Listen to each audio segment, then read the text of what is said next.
அரசு தரப்புகிட்ட மனுவாக கொடுத்தோம். பட் அந்த மனு அவங்க நிராகரித்து அனுமதி மறுத்துட்டாங்க. ஸோ எங்களுக்கு வேறு வழி இல்லாமல் எங்களோட போராட்ட யுக்தியையும் மாற்றி எங்களுக்கு கிடைச்ச இந்த சின்ன ஸ்பேஸில் ஒரு பட்டினி போராட்டமாக இதை நாங்கள் முன்னெடுத்திருக்கோம். கல்லூரி மாணவர்கள் அவங்க கல்லூரியிலையும் அந்தந்த மாவட்டங்களையும் கூட நம்ம போராட்டத்தை முன்னெடுக்கலாம். மீண்டும் நாங்கள் சொல்றது ஒண்ணுதான், போராடுறதுக்கு நோக்கமும் அதை முழக்கமும் ஒற்றுமையும் தான் அவசியமே தவிர நம்ம எந்த இடத்துல இருந்து போராடுறோன்றதை தாண்டி இந்த ஒற்றுமை தான் நம்மளோட கோரிக்கையை வெல்ல வைக்கும். கல்வி மறுக்கப்பட்டிருக்கு காலகாலமாக, கல்வி சார்ந்த தொழில்கள் மறுக்கப்பட்டிருக்கு காலகாலமாக. இது ஒரே வழிதான் நாம சோசியல் ஜஸ்டிஸை முன்னெடுத்துறதுக்கு. கொள்கை எதிரின்னு சொல்லியிருக்காங்க பிஜேபியை. ஸோ அந்த கொள்கை எதிரி ஒரு விஷயத்த தமிழ்நாட்டு உரிமையை நம்ம எதுக்கு எடுத்தாலும் சண்டை போடணும்னு நம்மளும் சொல்ல வரல. ஸோ இங்கே இருக்கிற மாணவர்களோட உரிமை, கல்வி உரிமை, மாநில உரிமை பதிக்கப்படும் போது நம்ம சண்டை போட்டே தான் ஆகணும்.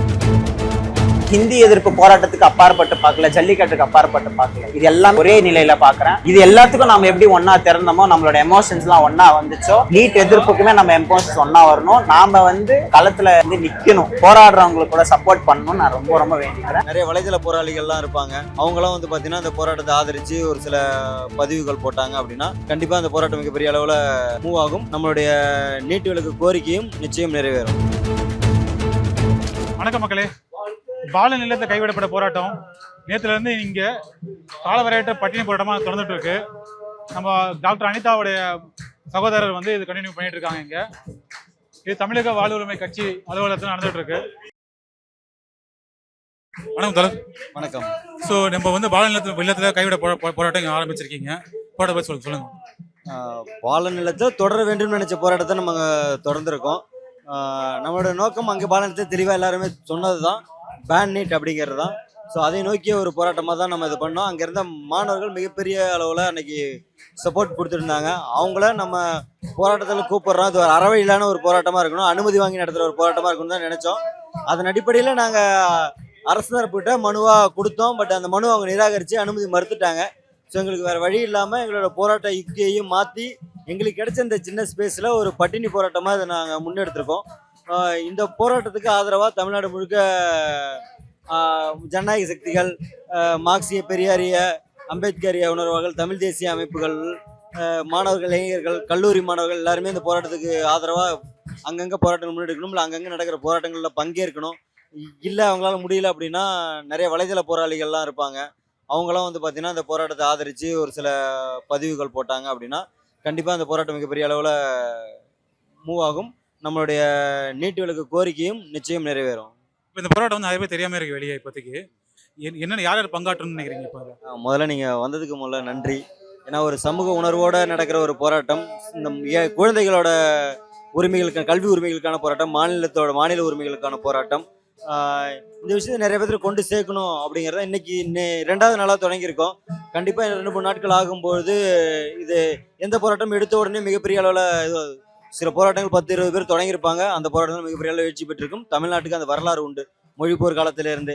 ஸோ இந்த போராட்டத்தை நம்ம மக்களை நம்பி போராட்டத்தில் இறங்கியிருக்கோம். தமிழ்நாட்டு உரிமைகளுக்காக தமிழ்நாட்டு மக்கள் நம்பி இந்த போராட்டம் நிச்சயம் வெளியே பரவலாக கொண்டு போகும். நாங்கள் மாணவர்களை பற்றி பேசியிருக்கோம். இன்றைக்குமே பார்த்தீங்கன்னா சென்னை பத்திரிகையாளர் மன்றத்தில் இது சம்மந்தமாக மாணவர் அமைப்புகளாம் இணைஞ்சு ஒரு கலந்தாலோசனை கூட்டம் நடத்தியிருக்கோம். அடுத்த கட்ட போராட்டங்கள் என்னது அந்தந்த மாநில அமைப்புகளும் அந்தந்த மாணவர் அமைப்புகளும் அறிவிப்பாங்க அப்படின்னு நாங்கள் நினைக்கிறோம். கண்டிப்பாக அந்த போராட்டம் தமிழ்நாடு முழுக்க பரவும். அதுக்கு உங்களை மாதிரியான ஆதரவோட சப்போர்ட்டும் ரொம்ப அவசியம். இன்னொரு விஷயம் என்னன்னா, இப்போ மாணவர்கள் இடையில கொஞ்சம் நிறைய பேருக்கு ஒரு விஷயம் என்ன சொல்றாங்கன்னா, மாணவர்கள் இப்போ வேற வழியில் போயிட்டு இருக்காங்க, அவங்களுக்கு பொலிட்டிக்கலாக இல்லை, பொலிட்டிக்கலாக இருக்காங்கன்றது சொல்லியிருக்காங்க. ஆனால் எனக்கு என்ன பொறுத்த வரைக்கும் பால நிலையத்தில் எல்லாருமே பொலிட்டிக்கலைஸ் ஆறாங்கன்னு நினைக்கிறேன் நான். நீங்கள் நினைக்கிறீங்க? கண்டிப்பாக நம்ம மாணவர்கள் குறை சொல்கிறோம் அப்படின்னா அதுக்கு முன்னாடி பொலிட்டிக்கலான ஒரு குரூப்னு நம்ம சொல்கிறோம்ல, அவங்க இவங்களை பொலிட்டிக்கல் பண்ணாமல் என்ன பண்ணாங்கன்ற ஒரு கொஸ்டின் எரியுது. ஸோ மாணவர்களும் இப்போ அந்தந்த மாதிரியான சமயங்களில் ஒரு விஷயங்கள் அநியாயங்கள் நடக்கும்போது அவர்கள் அதை பற்றி பேச வராங்களே, அதுவே போதும். இந்த நீட்டுக்கு எதிரான ஒரு போராட்டத்துக்கு எதிராக இப்போ தன்னிச்சையாக மாணவர்கள் வர ஆரம்பித்தாங்களே. ஸோ இங்கே வரவங்கள, இந்த மாதிரி இடத்துக்கு வரவங்கள நம்ம அவங்கள பொலிட்டிசைஸ் பண்ணலாம். நம்மளுடைய நண்பர்களை, நம்மளுடைய பக்கத்தில் இருக்கிறவங்களை பொலிட்டிக்ஸ் பண்ண வேண்டிய அவசியமும் நமக்கு இருக்குது. பொலிட்டிக்கல் அப்படிங்கிறது சொல்கிறத தாண்டி அவர்களுக்கு ஒரு சில விஷயத்தில் இன்ட்ரெஸ்டடாக இருப்பாங்க. ஸோ இது அவங்களுக்கு இன்னும் நம்ம கொண்டு போய் சேர்க்கல. ஸோ இங்கே இந்த மாதிரியான இடத்துக்கு வந்தாங்க, போராட்டத்தை பார்த்தாங்க அப்படின்னா அவங்க நம்மளை தலைமையேற்று கொண்டு போகிற இடத்துல தான் அவங்க இருக்காங்க. ஏன்னா நம்ம சிஜேபி போராட்டமே அது ஒரு முக்கியமான ஒரு இதுவாக இருந்துச்சு. ஸோ அவங்கள நோக்கி அவங்க போராட்டத்தை முன்னெடுத்தாங்க. அவங்களுக்கு மற்ற மாணவர் அமைப்புகளும் சப்போர்ட்டாக இருந்தாங்க, உறுதுணையாக இருந்தாங்க. இவ்வளோ பெரிய போராட்டம் நடந்துச்சு. ஸோ அடுத்த தலைமுறை இந்த போராட்டத்தை கையில் எடுக்கிற பட்சத்தில் கண்டிப்பாக அது வெற்றி பெறும். அதை நான் அடுத்த தலைமுறைகளுக்கு நான் ஒரு கோரிக்கையாகவே வைக்கிறேன். நான் கட்சி சார்பாக பேச விரும்பல. ஆனால் நம்மளோட தமிழக அரசு வந்து நீட் பேனுன்றது அவங்களுடைய கொள்கையாகவே இருக்குது. ஆனால் நான் நீட்டுக்காக இப்போ எந்த விதமான பெரிய போராட்டங்களுக்கும் அனுமதி தராமல் இருக்காங்கன்றதையும் ஒரு ஒரு குற்றச்சாட்டாக இருக்குது. அதை பற்றி என்ன சொல்கிறீங்களா? கண்டிப்பாக என்ன சொல்கிறது, தமிழக அரசோட கொள்கை நிலைப்பாடு நீட் விலக்கு அப்படிங்கிறது அதை அவங்க தெளிவாகவும் சொல்லிக்கிட்டு தான் இருக்காங்க. அப்படி இருக்கும் பட்சத்தில் நீட்டுக்கு எதிரான ஒரு போராட்டங்களுக்கு அனுமதி மறுக்கிறதுங்கிறதும் பார்த்தீங்கன்னா வருத்தம் அளிக்கிறதாகவும் இருக்குது. நிறைய பேருக்கும் எனக்கும் சரி இவர்கள் இந்த நீட் விலக்கு விஷயத்தில் ரொம்ப ஸ்ட்ராங்காக இருப்பாங்களா அப்படிங்கிற ஒரு ஐயம் ஏற்படுது. ஏன்னா நம்மளுடைய கொள்கை எதிரின்னு சொல்லியிருக்காங்க பிஜேபியை. ஸோ அந்த கொள்கை எதிரி ஒரு விஷயத்த தமிழ்நாட்டு உரிமையை நம்ம எதுக்கு எடுத்தாலும் சண்டை போடணும்னு நம்மளும் சொல்ல வரல. ஸோ இங்கே இருக்கிற மாணவர்களோட உரிமை, கல்வி உரிமை, மாநில உரிமை பதிக்கப்படும் போது நம்ம சண்டை போட்டே தான் ஆகணும். ஸோ இங்கே இருக்கிற அரசு சண்டை போட்டாங்க அப்படின்னா, ஒன்றிய பாஜக எடுத்து சண்டை போட்டாங்கன்னா இது இவர்களுக்கு நல்லது தான், அரசியல் ரீதியாகவே நல்ல விஷயந்தான். அதுவும் மாண்புமிகு விஜய் அவர்களோட ஃபாலோ பண்ணுற தம்பிகளுக்கான போராட்டம் இது, அவங்க தங்கைகளுக்கான போராட்டம் இது. அவர் இதுக்காக பேசினார், குரல் கொடுத்தாரு அப்படின்னா நம்ம சொல்கிற மாதிரி அவங்களாம் பெரிய பொலிட்டிசைஸ் ஆவாங்க. ஸோ அதைத்தான் நம்ம மாண்புமிகு முதலமைச்சர் அவர்கள்ட்ட எதிர்பார்க்குறோம். ஒரு பக்கம் ஆட்சி அரசுங்கிறது வேற, இன்னொரு பக்கம் கட்சின்னு ஒன்று இருக்குது. ஸோ கட்சி சார்பாக கூட அவங்க கலந்துக்கலாம். நாங்கள் தாவேக்காவில் இருக்கிற மாணவர் அமைப்புக்கும் சரி, தம்பி தங்கைகளுக்கும் சரி, இதன் மூலமும் அழைப்பு எடுத்திருக்கோம். நாங்கள் கட்சியில் இருக்கிற ஒரு சிலர்ட்டையும் நேரடியாகவும் அழைப்பு விடுத்திருக்கோம். காலையிலேயே நான் அழைப்பு விடுத்திருக்கேன், அவங்களும் பார்த்துட்டு சொல்கிறேன்னு சொல்லியிருக்காங்க. ஸோ அவங்கள்ட்ட இருந்து அஃபிஷியலாக ஒரு தகவல் வராமல் நம்ம யாருக்கிட்ட சொன்னாங்கிறது சொல்ல முடியாது. ஸோ நான் இந்த வீடியோ மூலமாக அவர்களுக்கு அழைப்பு எடுக்கிறேன். பாலன் நிலத்தில் நடந்த போராட்டம் தவிர்க்க முடியாத காரணத்தால் அங்கே தொடர முடியாத ஒரு சூழல் ஏற்பட்டது. அதன் பிறகு அங்கிருந்த இளைஞர்கள் அவங்க கிட்ட இருந்த ஒரு கோரிக்கையின் அடிப்படையில் அங்கேயும் வந்து ஒரு நீட் எதிர்ப்பு கூட்டியக்கம், பேன் நீட் தமிழ்நாடுன்ற ஒரு அமைப்பை வெறுமன நீட்டை தடை பண்ணணும், அதை ஒட்டிய முழக்கத்தை ஒரு இயக்கமாக கொண்டு போகணுன்ற நோக்கத்தோட மட்டுமே ஒரு இயக்கத்தை அங்கேயே தொடங்கணும். அதுக்கு ஒருங்கிணைப்பாளராக டாக்டர் அனிதாவின் அண்ணன் மணிரத்னம் செயல்பட்டார். அவருடைய தலைமையில் நாங்கள் ஒரு 5-6 நாள் டைம் எடுத்துட்டோம். காரணம், அடுத்த கட்ட போராட்டத்தை அதோடைய தொடர்ச்சியாக என்ன பண்ணுறது அப்படின்னு யோசித்த போது நாங்கள் அரசுக்கிட்ட அனுமதி கேட்டோம். காலவரையற்ற போராட்டம் நடத்த ராஜரத்னம் ஸ்டேடியம், சிவானந்த சாலை போன்ற இடங்களை கேட்டோம். ஆனால் காலவரையற்ற போராட்டம் நடத்த, தொடர் முழக்கம் ஆர்ப்பாட்டங்கள் நடத்த அனுமதி இல்லைன்னு மறுத்ததுனால எங்களுக்கு வேறு வழி இல்லாமல் இந்த காலவரையற்ற பட்டினி போராட்டத்தை ஒரு தனியார் இடத்துல நாங்கள் நடத்த வேண்டிய நிர்பந்தம் ஏற்பட்டுச்சு. எங்கள் போராட்டத்தோட மிக முக்கியமான 4 முழக்கங்கள் வந்து நீட் தடை, 2வது வந்து போராடின மாணவர்கள் மீது போடப்பட்ட வழக்குகளை இந்திய அரசு திரும்ப பெறணும், உடனடியாக விடுதலை பண்ணணும், சிறையில் இன்னைக்கும் மாணவர்கள் வாழ்றாங்க.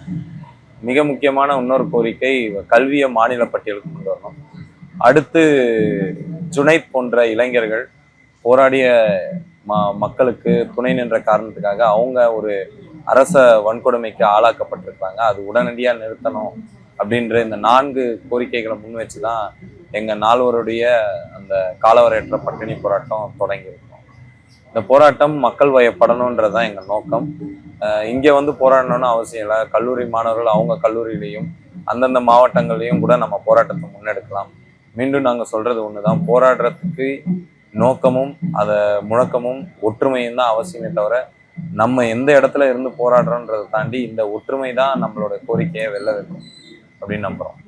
தமிழ்நாட்டை பொறுத்த மட்டும் நீட் எதிர்ப்பு போராட்டம் வந்து சிஜேபி தொடங்கி வச்சதல்ல, பாலநிலம் தொடங்கி வச்சதல்ல, அது வந்து தமிழ்நாட்டு மக்கள் தொடங்கி வச்ச ஒரு போராட்டம். 2017 அனிதா இறந்த போது நான் வந்து முதுகலை 1ஆம் ஆண்டு மாணவன்.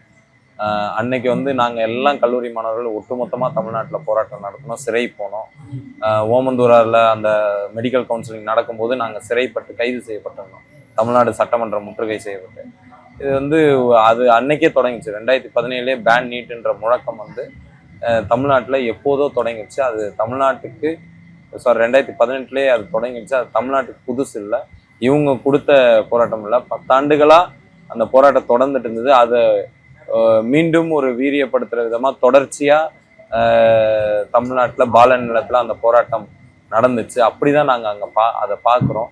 அப்போ தொடக்கம் அவங்க இல்லாத போது அவங்களே ஒரு தொடர்ச்சி தான் போது அவங்க முடித்து வைக்கிறதில்ல. அவங்களும் அப்படி சொல்லலை. பாலனத்தில் போராடின ஏஎஸ்ஐஎஃப்ஆ இருக்கட்டும், சிபிஐயா இருக்கட்டும், அவங்களும் போராட்டத்தை நாங்கள் நிறுத்திக்கிட்டோம், இத்தோடு அவங்க முழக்கமும் பேன் நீட்டு தான். அவங்களும் அதை அப்படிதான் சொல்றாங்க. அவங்க சொல்லக்கூடியது என்னன்னா, இனியும் இங்கு தொடர முடியாதுன்றதான் சொன்னாங்க. அதுக்கு பல காரணங்கள் இருக்கலாம். பலருக்கு ஏற்பு இருக்கலாம், சிலருக்கு எதிர்ப்பு இருக்கலாம். அது அந்தந்த சூழல் பொறுத்தது. நாங்க யாரையும் இப்போதைக்கு எதிர்நிலையில வைக்க விரும்பல. ஆனா இளைஞர்கள் நோக்கம் இந்த போராட்டம் தொடரணும்ன்றது. அந்த நோக்கத்தை, அந்த உணர்வை நாங்க மதிப்பளிச்சு தொடரணும்னு நினைச்சோம். 2 நாளா இளைஞர்களோட ஆதரவும் இந்த போராட்டத்துக்கு இருக்க செய்யறதை எங்களால பார்க்க முடியுது. இந்த உணர்வு நிலை தமிழ்நாடு முழுக்க பரவணும், நீட் ஒழிக்கப்படணும். காரணம், இந்த நீட் வினாத்தாள் மோசடிக்கு அப்புறம் கிட்டத்தட்ட 37 உயிர்கள் காவு வாங்கப்பட்டிருக்கு. தமிழ்நாட்டில் 40க்கும் மேற்பட்ட குழந்தைங்க. அந்த நீட் எதிர்ப்பு போராட்ட களத்திலேயே நிறைய மாணவர்கள் பேசின அந்த உணர்வை எங்களால் இன்னையும் அது விட்டு விலக முடியல. அதோட நிலையாத தொடர்ச்சியாக தான் இங்கே நான் பார்க்குறோம். யாரும் தமிழ்நாட்டை பொறுத்த மட்டும் எந்த போராட்டம் முடியலைங்க. இந்தியாவை ஜனநாயகப்படுத்தினதுல தமிழ்நாட்டோட குரல் ஒரு முக்கியமானதாக நாங்கள் பார்க்குறோம். அது இந்திய அரசியல் சட்டத்தோட முதல் சட்ட திருத்தமாக இருக்கட்டும், ஆர்டிகல் 15 அந்த மாற்றத்தை கொண்டு வந்ததும் தமிழ்நாடு. ஆன்டி இந்தி இம்போசிஷன் போராட்டத்தை நடத்தினது மூலம் இந்தியாவில் யுஏபிஏ சட்டம், தமிழ்நாட்டை ஒடுக்க தெரியாமல் இந்திய அரசு யுஏபிஏ என்ற சட்டத்தை கொண்டு வர அளவுக்கு இந்திய அரசை ஒரு அச்சத்துக்குள்ளாக்குன மாநிலம் தமிழ்நாடு. ஏன் கடைசியாக நடந்த 2017 ஜல்லிக்கட்டு போராட்டமாக இருக்கட்டும், டீலிமிட்டேஷன், நித்தி ஆயோக்னு வந்தபோது பிளானிங் கமிஷனை நீங்கள் ரத்து பண்ணக்கூடாதுன்னு சொன்னதில் இருக்க தமிழ்நாடாக இருக்கட்டும், இடஒதுக்கீடு போராட்டமாக இருக்கட்டும், 69% 9th ஷெட்யூலில் நமக்குன்னு ஒரு சிறப்பு அந்தஸ்தை கொண்டு வந்ததாக இருக்கட்டும், இப்படி எல்லாமே சொல்லலாம். நீங்கள் தமிழ்நாடு மட்டும் கேட்டால் கிடைக்குமான்னு கேட்டிங்கன்னா, இது வரைக்கும் நிறைய நம்ம தமிழ்நாடு மட்டும் தான் கிடைச்சிருக்கு. கேட்ட பிறகு மற்ற மாநிலங்களுக்கு கிடைச்சிருக்கு. இந்தியாவை ஜனநாயகப்படுத்துவதில் தமிழ்நாட்டு என்னைக்கும் முதன்மையாக இருந்தது. நீட் ஒழிப்பிலும் முதன்மையாக இருக்கும்னு நாங்கள் நம்புகிறோம். அதை செஞ்சு கட்டுவோம்னு உறுதியாக இருக்கு. இப்போ நாங்கள் தமிழ்நாட்டில் ஒரு மரபு இருக்கு. தமிழ்நாட்டோட மரபு என்னன்னா, இங்கே ஆல்ரெடி சென்ட்ரலைஸ் எஜுகேஷனை நம்ம தடை செய்யணும்.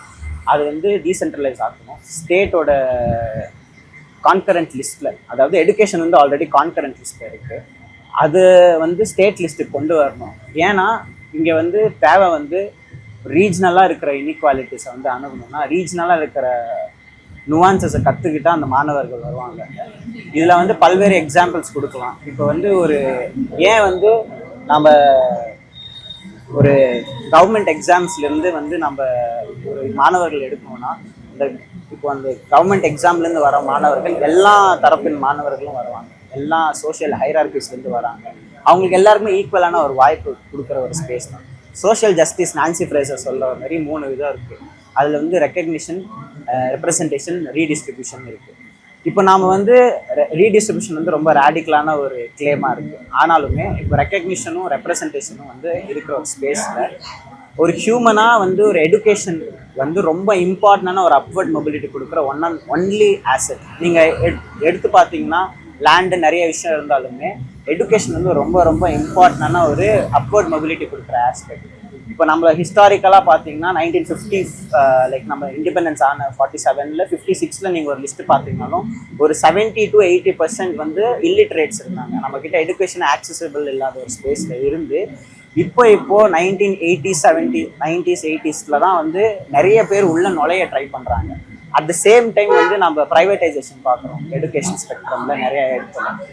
அப்போது இந்த எல்லாம் ஒரு ஹிஸ்டாரிக்கல் அண்டர்ஸ்டாண்டிங்கை நம்ம கையில் எடுத்து நம்ம இந்த விஷயத்தை அணுகிறோம்னா, நாம் எப்படி கல்வி மறுக்கப்பட்டிருக்கு காலகாலமாக, கல்வி சார்ந்த தொழில்கள் மறுக்கப்பட்டிருக்கு காலகாலமாக. இது ஒரே வழி தான் நம்ம சோஷியல் ஜஸ்டிஸை முன்னிறுத்துறதுக்கான ஒன் ஆஃப் த மெயின் டூலாக நான் பார்க்குறேன். இப்போ நான் ஒரு ஃபர்ஸ்ட் ஜென்ரேஷன் லேர்னர். நான் இப்போ இந்த இடத்துல இவ்வளோ புரிதலோ இவ்வளோ இது இருக்குன்னா என்னால் கல்வியால் மட்டும்தான் முடியுது. எங்ககிட்ட வேறு எந்த கேபிட்டலும் இல்லை. அப்போது இந்த ஒரு இடத்துல இருந்து நான் பேசக்கூடிய என்ன ஒரு இதாக இருந்தாலுமே அந்த கல்வியினால தான் இருக்குது. இப்போ எனக்கு இந்த ஸ்பேஸ் அந்த ரீசோர்ஸஸ் ஆக்சஸ்ன்னு ஒன்று இருக்குது, ரீசோர்ஸஸ்ன்னு ஒன்று இருக்குது. அதை நம்ம எப்படி நம்மளை யூஸ் பண்ணிக்கிறோன்னு ஒன்று இருக்குது.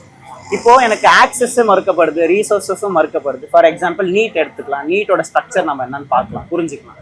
நீட்டோட ஸ்ட்ரக்சர்ல என்ன இருக்குன்னா, நீட்டு ஒரு கல்வி அணுகிறதுக்கு முன்னாடி இருக்கிற ஒரு எக்ஸாம். யூபிஎஸ்சியோ இல்லை மற்ற எக்ஸாம்ஸ் மாதிரி மற்ற ஜேஇ எல்லாம் இருக்கு. ஆனால் ஜேஇ வந்து ஆல் இண்டியாவில் கம்பல்சரி ஒன்றும் கிடையாது, நீட்டு மட்டும்தான் கம்பல்சரியா இருக்கு. இப்போ இந்த ஒரு என்ன சொல்றாங்கன்னா, உங்களோட திங்கிங்கோ எதுவுமே டெஸ்ட் பண்றது இல்லை. பேசிக்லி அவங்க ஒரு சர்டன் செட் ஆஃப் கொஸ்டின் இருக்கு, சிபிஎஸ்சி சிலபஸ் படி ஒரு விஷயம் பண்றாங்க, அதுதான் மெரிட்னு ஒன்று வந்து இது பண்றாங்க. அதெல்லாம் நிறைய ரிசர்ச் ஒர்க்ல வந்து டீபங்க் பண்ணப்படுது. அஜந்தா சுப்ரமணியோட காஸ்ட் ஆஃப் மெரிட்ன்ற ஒர்க்ல கூட நிறைய ஒர்க்ல. அப்போ நம்ம இந்த இடத்துல இருந்து நம்ம இந்த விஷயத்த அணுகும் போது என்ன ஒரு முக்கியமான நம்ம விஷயமா பார்க்கணும்னா, நீட்டோட ஸ்ட்ரக்சர்லயே வந்துட்டு ஈக்குவாலிட்டி இல்லை, நீட்டோட சிலபஸ்லையும் ஈக்குவாலிட்டி இல்லை, நீட்டோட ஸ்ட்ரக்சர்லையும் ஈக்குவாலிட்டி இல்லை. எதுக்கு வந்து ஒரு கல்வியை போகிறதுக்கு முன்னாடி எதுக்கு நம்ம வந்து மாணவர்களுக்கு வந்து ஒரு என்ட்ரன்ஸ் வைக்கணும்? கல்வி அணுகிட்டு அதுக்கப்புறமா வந்து டாக்டர் பயிற்சி பெறறதுக்கு முன்னாடியே வந்து தகுதியானவர்களா இருந்தீங்கன்னா அதுக்கு ஒரு எக்ஸாம் இருக்கு. டாக்டர் ஆகிறதுக்கு ப்ராக்டிஸ் பண்றதுக்கு முன்னாடி இருக்கிற ஒரு எக்ஸாம் இருக்கு. அப்போ நம்ம வந்து நிறைய இடத்துல you can test the need. என்ன சொல்றாங்கன்னா, அவங்க வந்து டாக்டரோட கிரெடிபிலிட்டியை டெஸ்ட் பண்றேன்னு சொல்றாங்க. இப்போ இந்த மாதிரி இடத்துல நம்ம ஆல்ரெடி வந்து டெஸ்டிங் வந்து வேற மெத்தட்ஸ்ல இருக்கு, பாசிபிலிட்டிஸ்லாம் நிறையவே இருக்கு.